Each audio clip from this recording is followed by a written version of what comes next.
Seorang pengendara sepeda motor tewas setelah terlibat kecelakaan dengan sebuah mobil pick-up berkecepatan tinggi.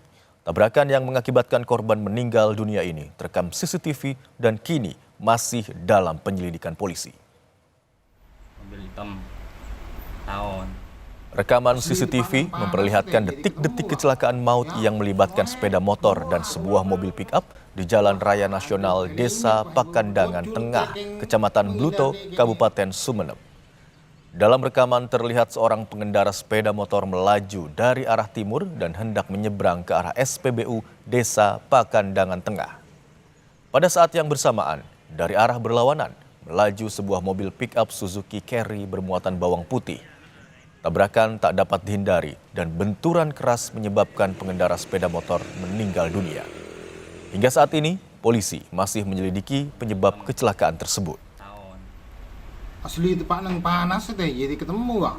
Ya, telah terjadi laka lantas di depan pom bensin Desa Pekandangan Tengah, Kecamatan Bluto, Kabupaten Sumeneb. Akibat kejadian tersebut, pengendara roda 2 meninggal dunia.